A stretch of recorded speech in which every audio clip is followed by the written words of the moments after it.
la kufinyela khona lo mfanekiso oqoshiwe igama umlekeleli wakambanjwa impunga yesintu. Ngiyakwemukela ke nawe ukuthi usanda kungena la kwi-channel yethu la sifundisana khona ngezinto ezithinta isintu, umlando, ukuqondiswa kolimi njalo njalo.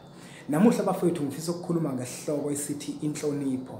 Inhlonipho asikaze sikhulume ngayo, kanti inhlonipho iyinto ebalulekile kakhulu ukudlula zonke izinto ezikhona phansi komthunzi welanga. Uzokhumbula ukuthi inhlonipho iwumgogodla wempilo zethu thina njenganabantu abampisholo. Inhlonipho besiphinde isekele ukuzithoba. Inhlonipho ke bafowethu ayigcini ngokuthi ibe umgogodla wempilo zethu thina abantu abampisholo, iphinde ibe umgogodla wesintu uqobo. Isintu sokungeke ukwazi ukuthi usilandele futhi usigcine kahle uma uwumuntu ungahloniphi.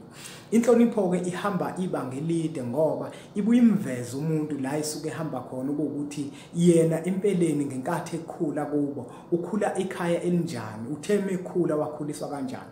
Inhlonipho yenza umuntu uma engafundiswanga ngayo okanye uma engakhuliswanga ngayo okanye uma engayigcini la esuke efika khona, imenza ukuthi abantu bakwazi ukuthi bambone ukuthi yena uwumuntu onjani, uphuma phansi kwabazali abanjani. Ngamafuphi inhlonipho wena njenganomuntu uma uyenza okanye ungayenzi ikuphendula incwadi echaza kabanzi ngekini. Abantu bathi mabebuka wena ungahloniphi bese bavele bafunda incwadi ethi lo muntu phakathi komuzi wakubo akazange afundiseke. Inhlonipho iphinde futhi kwenza incwadi ikwazi ukuveza ikhaya lakho ukuthi liyikhaya elinjani, liyikhaya eliqotho, liyikhaya elinenhlonipho. Inhlonipho ke bafowethu ihamba ibanga elide kakhulu.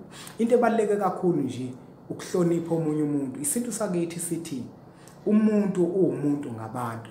Lokho kukodwa kuyaveza ukuthi wena uwumuntu wedwa, awuyena umuntu ngaphandle komunye umuntu. Yingakho kubalulekile ukuthi wena njenganomuntu uhloniphe omunye umuntu, ngoba uma uhlonipha yena awugcini ngokuhlonipha yena kodwa uhlonipha nethonga elimembele. Uma ungahloniphi yena awugcini ngokungahloniphi yena kodwa awuhloniphi nethonga elimembele. Uma kungamhloniphi omunye umuntu nethongo lakho nalo liyajabha kuwena ngaphakathi ngesizathu sokuthi awusahloniphanga omunye umuntu, awusahloniphanga ithongo lakubo. Yingakho ngiyimpunga yesintu ngibagqugquzela abantu kakhulu intsha okuthi inhlonipho bafowethu ibalulekile kakhulu, nezinto esizenzayo sizenze kahle sikhombisa ukuthi siyingane ezihloniphayo. Uma siyinsizwa kwenzekile iphutha, ngoba phela akukho soka lingenasici, kwenzeka mhlambe sagcina sesisalisa izingane zasemzini yabantu, kubalulekile kakhulu ukuthi sibe nako ukuzisola, sibe nako ukuhlonipha, siphinde sihloniphe abazali bethu, sihloniphe naleyo mizi, sihambe siyokukhipha inhlawulo. Singagcini nje ngokuthi senza amacala kuphela, ngoba inhlawulo bafowethu iyona ekhombisa ukuthi wena uyazisola ngesenzo senzile, uyahlonipha futhi umuzi wabantu ukuthi njengoba ungene esibayeni sabo ngaphandle kwemvumo yabo usuyafika ke manje uzoxolisa. Lokho nje kukodwa kukhombisa inhlonipho. Uma ke umuntu uhlonipha, ithongo liyakwazi ukuthi libe nawe likukhanyisele, likwenzele izinto ezinhle. Uzokhumbula phela ukuthi uma uyinsizwa wazalisa, wangahlawula, wangayo ukuhlonipha umuzi womuntu, wakhombisa ukuzithoba, ithongo lawo lowo muzi lowo kuyenzeka manje ligcine selikuflathelisela wena nento zakho kanti likuflathelisa nethongo lakho elisuke likwembethe ngaleso sikhathi, ngesizathu sokuthi basuke bebona ukuthi wena awuzange uzobahlonipha.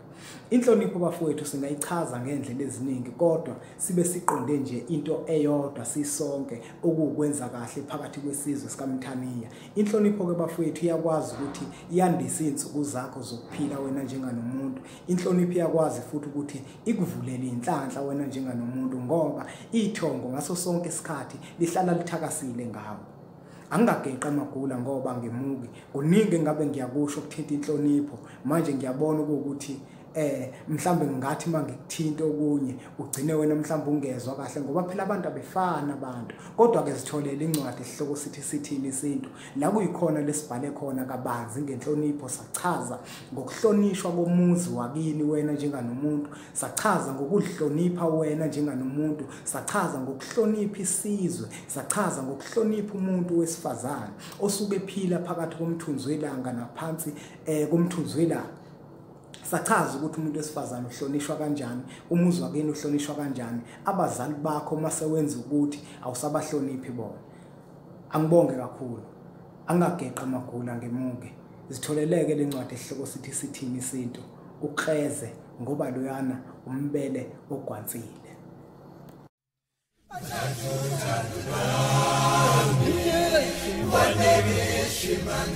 Shemane, Shemane,